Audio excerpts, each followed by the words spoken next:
Just passport office దగ్గరకు వచ్చాను and చాలా టైం రన్నింగ్ లేట్ అవుతున్నాను నేను.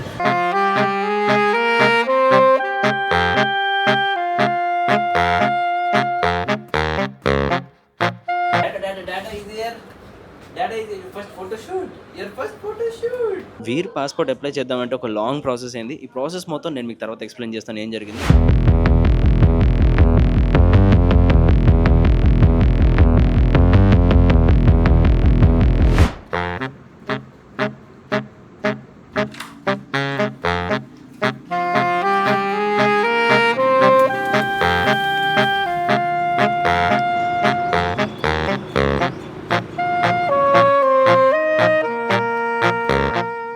హలో ఫ్రెండ్స్, నమస్తే, గుడ్ మార్నింగ్ అండ్ మళ్ళీ నా ఛానల్కి మీకు స్వాగతం.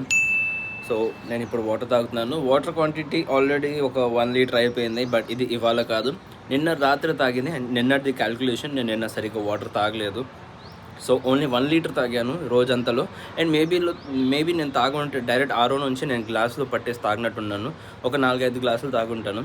మహా అయితే 2 లీటర్ తాగినట్టున్నా అయితే చెప్పాలంటే. మోర్ ఓవర్ ఇవాళ వీర్ పాస్పోర్ట్ కోసం వెళ్ళాలి మేము. సో నేను నిషా రెడీ అవుతుంది. నేను ఫాస్ట్గా రెడీ అయిపోతాను. We're already running very late. So ఫాస్ట్గా నేను రెడీ వచ్చేస్తాను. దాని తర్వాత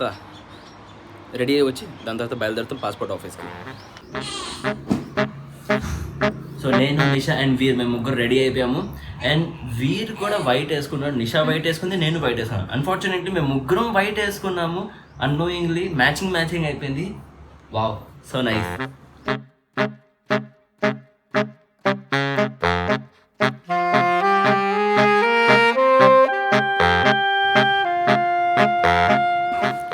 సో ఇప్పుడు మేము బయలుదేరిపోయాము. అండ్ చెప్పాలంటే ముగ్గురిది బ్లాక్ అండ్ వైటే, ఓన్లీ వైట్ అని కాదు, మేము ముగ్గురం బ్లాక్ అండ్ వైట్ వేసుకున్నాము. అండ్ వీర్ కూడా ఇక్కడ ఉన్నాడు, వీడు ఆడుకునే మూడ్లో ఉన్నాడు ఇప్పుడు. So Veer, your passport, we're going to take your passport. yes baby. So ఇప్పుడు జస్ట్ పాస్పోర్ట్ ఆఫీస్ దగ్గరకు వచ్చాను అండ్ చాలా టైం రన్నింగ్ లేట్ అవుతున్నాను నేను. నేనేమో నా జిరాక్స్ అన్నీ తీసుకురావడం, ప్రూఫ్ది మర్చిపోయాను. సో ఇప్పుడు వచ్చి ఇక్కడ ప్రూఫ్ జిరాక్స్ అన్నీ తీసేసుకున్నాను. బట్ ఫోటో కూడా తీయాలి వీరిది. ఒకసారి త్వరగా ఫోటో తీసుకొని వచ్చేద్దాం.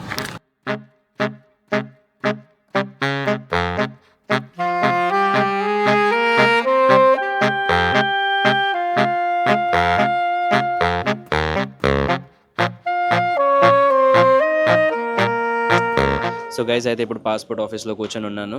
అండ్ వీర్ పాస్పోర్ట్ అప్లై చేద్దామంటే ఒక లాంగ్ ప్రాసెస్ అయింది. ఈ ప్రాసెస్ మొత్తం నేను మీకు తర్వాత ఎక్స్ప్లెయిన్ చేస్తాను ఏం జరిగింది. ఫస్ట్ నేను స్పీడ్గా నా పని కానిచ్చేస్తాను ఇక్కడ. అండ్ దాని తర్వాత ఇంటికి వెళ్ళినప్పుడు మీకు మొత్తం ఇక్కడ ఏమేమి జరిగింది మీకు చెప్తాను.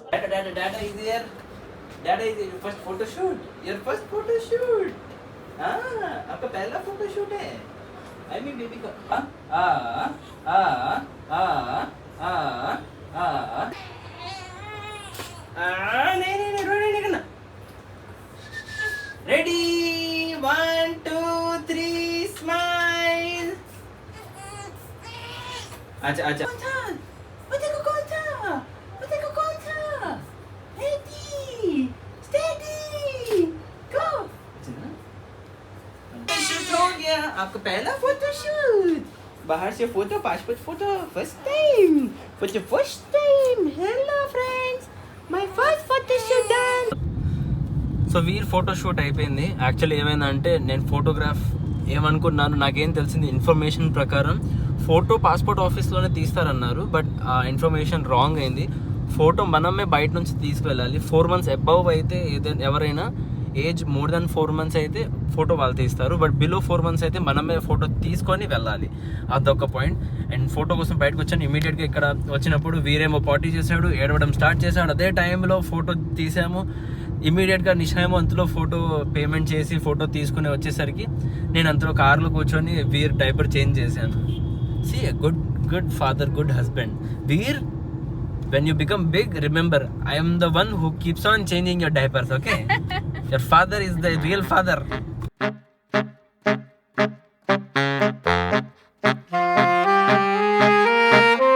So guys, అయితే ఇప్పుడు పాస్పోర్ట్ ఆఫీస్ నుంచి బయలుదేరిపోయి ఇప్పుడు వెళ్తున్నాం ఇంటికి. అండ్ వీరేమో ఏడవడం స్టార్ట్ చేశాడు. మధ్యలో ఇంత ముందు కూడా ఏడ్చాడు, వాడికి ఆకలేస్తుందని. యూజువల్లీ బేబీస్ నిద్ర నుంచి లేగుస్తారు, వాళ్ళకి ఆకలి వేస్తుంది కాబట్టి వాళ్ళ నిద్రలో నుంచి లేచి ఏడవడం స్టార్ట్ చేస్తారు. అండ్ అలాగే ఇప్పుడు కూడా అదే ఏడుస్తున్నాడు. సో పాలు పెడుతున్నాము. యూజువల్లీ బేబీస్ ఎప్పుడు అంటే న్యూ పేరెంట్స్ ఎవరైనా ఉంటే మీరు మేక్ ష్యూర్ చేయండి, ఎప్పుడైనా మీరు ఎక్కడైనా వెళ్తే ఇలా ప్రిపేర్డ్గా ఉండండి. ఒక బ్యాగ్లో బేబీ రిలేటెడ్ అంతా, అంటే మిల్క్, వాటర్, అంటే పౌడర్ మిల్క్, వాటర్, అలాంటి సామాన్లు, ఏదైనా డైపర్స్ మేక్ ష్యూర్ చేయండి మీరు క్యారీ చేయడం. ఎప్పుడైనా ఎలాంటి అవసరం పడుతుంది మనం చెప్పలేము. సో అలాగే నాకు కూడా అవసరం పడింది. వీరిగాడు పాటీ కూడా చేశాడు, డైపర్ చేంజ్ చేశాను, అండ్ ఇప్పుడు ఫీడింగ్ కూడా చేపిస్తున్నాను. సో అలా ప్రాసెస్ అంతా అంటే వీర్ కేర్ అంతా జరుగుతుంది. మేక్ ష్యూర్ దట్ మీరు ఎప్పుడు కాషియస్గా ఉండి సామాన్లన్నీ ప్యాక్ చేసుకొని బయలుదేరండి. A few moments.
నేను ఒక మంచిగా న్యాప్ తీసుకున్న తర్వాత లేచాను.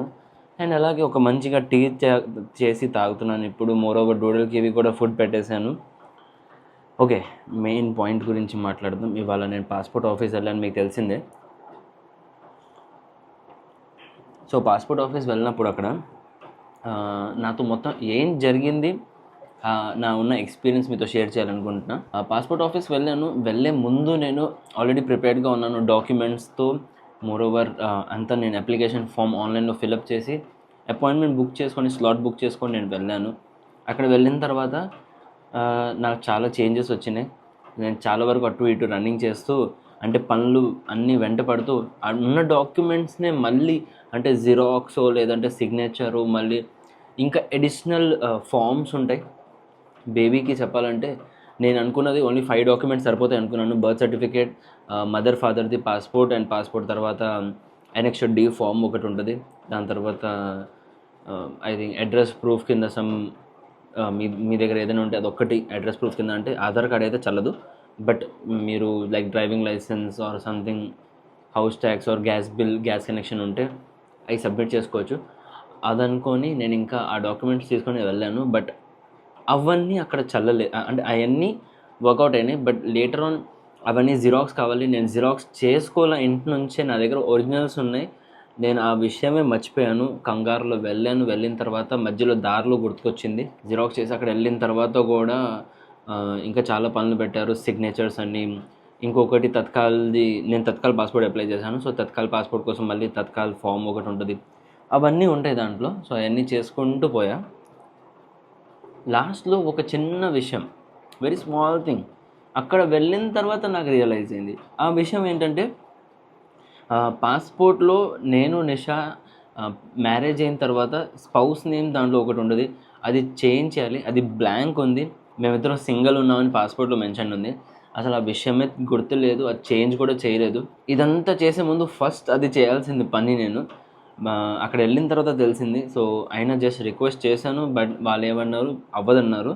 సో మళ్ళీ పోస్ట్పోన్ అయింది passport appointment date. As of now అయితే మేము వచ్చేసాం రిటర్న్. అన్ని డాక్యుమెంట్స్ అప్లికేషన్ ఇచ్చేసి ఫిలప్ చేసి ఇంకా ప్రాసెస్ లైక్ 50% ప్రాసెస్ కంప్లీట్ చేసాము. రిమైనింగ్ 50% ఉంది, అది నెక్స్ట్ టైం అయిపోతుంది. సో బిఫోర్ దాట్ ఫస్ట్ నేను నాది స్పౌస్ నేమ్ చేంజ్ చేయడానికి కూడా పెట్టేశాను. నాది అయిపోతే దాని తర్వాత వీరు కూడా మళ్ళీ పాస్పోర్ట్ వెరిఫికేషన్ కోసం, లైక్ డాక్యుమెంట్స్ వెరిఫికేషన్ కోసం మళ్ళీ పాస్పోర్ట్ ఆఫీస్ వెళ్తాము, మళ్ళీ అపాయింట్మెంట్ బుక్ చేసి స్కెడ్యూల్ చేసి. సో మొత్తం అక్కడ అలా జరిగింది. బిగ్ మైనస్ పాయింట్ నాకు అక్కడ ఏమనిపించిందంటే, పాస్పోర్ట్ ఆఫీస్లో నేను మార్నింగ్ వెళ్ళాను, నాది 9 o'clock అపాయింట్మెంట్ ఉంటే నేను ఆ టైంకి రీచ్ కూడాను. అయితే 9:45 నా అపాయింట్మెంట్ ఉంటే నేను వెళ్ళాను. చాలా వరకు నా ప్రాసెస్లోనే జస్ట్ డాక్యుమెంట్ ప్రాసెస్లోనే నాకు చాలా లేట్ అయిపోయింది. మధ్యాహ్నంకి 12, 1 గంట, 12 or 1 o'clock అయిపోయింది.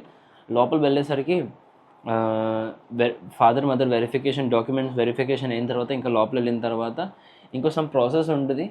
ఆ ప్రాసెస్ టైంలో ఎంప్లాయీస్ అందరూ లంచ్ టైంకి వెళ్ళిపోయారు. నాకు ఒక్కటే విషయం నచ్చలేదు, అన్ని ఎంప్లాయీస్కి ఎందుకు ఒకేసారి పంపిస్తారు? మనం ఏ బ్యాంక్ వెళ్ళినా సరే ఎంప్లాయీస్ అందరినీ ఒకేసారి ఎప్పుడు లంచ్కి పంపించరు. 2 to 2:30 లంచ్ బ్రేక్ ఉంటుంది. ఎస్, డెఫినెట్లీ ఉంటుంది. బట్ అలా అని చెప్పేసి బ్యాంక్లో అన్ని ఎంప్లాయీస్ ఎంతమంది ఉన్నా సరే వాళ్ళందరినీ లోపల లంచ్లో కూర్చోపెట్టారు. కొంతమంది బయట కూర్చుంటారు. ఏ ఎంక్వైరీ చేయాలన్నా ఏదైనా ఉంటే కస్టమర్ని రిసీవ్ చేస్తారు. అదే విషయం ఇక్కడ జరుగుంటే బాగుండేది. ఈ విజయవాడ పాస్పోర్ట్ ఆఫీస్లో అలాగే ఉందా లేదంటే ప్రతి పాస్పోర్ట్ ఆఫీస్లో సేమ్ అలాగే ఉంటుందో నాకు తెలియదు. బట్ నాకైతే ఇదొక్క చాలా పెద్ద మైనస్ పాయింట్ అనిపించింది. పాస్పోర్ట్ ఆఫీస్లో లంచ్ టైం అంటే అందరూ ఒకేసారి లంచ్కి వెళ్ళిపోయారు. సో గైజ్, ఎప్పుడైనా మీరు వెళ్తే కొంచెం మెంటలీ ప్రిపేర్ అయ్యి వెళ్ళండి. సో గైజ్, అండ్ ఇంకో విషయం నేను మీతో చెప్పాలనుకుంటున్నాను. నేను వెళ్ళింది మైనర్ బేబీ పాస్పోర్ట్ కోసం, రైట్? సో నేను వెళ్ళే ముందు నాకు ఈ ఇన్ఫర్మేషన్ కూడా నేను గ్రాప్ చేశాను. ఏంటంటే బేబీ మైనర్ పాస్పోర్ట్ కోసం అయితే క్యూలో నుంచోవడం అవసరం లేదు, డైరెక్ట్గా వెళ్ళిపోవచ్చు. క్యూని స్కిప్ చేసి డైరెక్ట్గా మనం డాక్యుమెంట్ వెరిఫికేషన్ కానీ ఏదైనా చేయాలంటే చేసేయచ్చు పాస్పోర్ట్ ఆఫీస్లో. బట్ అలా ఏం లేదు. జస్ట్ స్టార్టింగ్లో అనుకోండి 3 stages వెరిఫికేషన్ ప్రాసెస్ ఉంటే జస్ట్ ఫస్ట్ స్టేజ్ ఒకటి ఉంటుంది. అక్కడ మీ క్యూలో నుంచోవడం అవసరం లేదు, డైరెక్ట్గా వెళ్ళిపోతారు. మీ డాక్యుమెంట్స్ చెక్ చేస్తారు, లోపల పంపిస్తారు. దాని తర్వాత థంబ్ ఇంప్రెషన్ కానీ ఫోటో కానీ అన్నీ తీస్తారు. సో ఆ నెక్స్ట్ 2 stages ఉన్నాయి చూసారా, ఆ నెక్స్ట్ 2 stagesలో మీకు టోకెన్ ఇస్తారు. ఆ టోకెన్ ప్రకారమే వెళ్ళాలి. సో మీరు ఒకవేళ ఎవరైనా మీరు అనుకుంటున్నారనుకోండి, న్యూ బోర్న్ బేబీకి పాస్పోర్ట్ కోసం క్యూలో నుంచోవడం అవసరం లేదు, డైరెక్ట్గా లోపల వెళ్ళిపోతాం అంటే పనులు స్పీడ్గా అయిపోతాయి అనుకుంటారు. కానీ అలా ఏం లేదు. నేను మార్నింగ్ 9:30 వెళ్తే నేను మధ్యాహ్నం ఐ థింక్ 3:34కి ఇంటికి వచ్చాను. సో జస్ట్ ఇమాజిన్ నాకు ఎన్ని గంటలు పడినాయి. చాలాసేపు నేను అక్కడ కూర్చొని ఉన్నాను కూడా. సో అది జరిగింది. సో గైస్, అది మొత్తం. అండ్ ఇవాళ బ్లాగ్ ఇక్కడే ఒకరితో as I said, please do like, share and subscribe to my channel. Thank you for watching. Take care, love you all. కొత్త రోజు కొత్త వీడియోతో అలాగే మళ్ళీ మనం రేపు కలుద్దాం.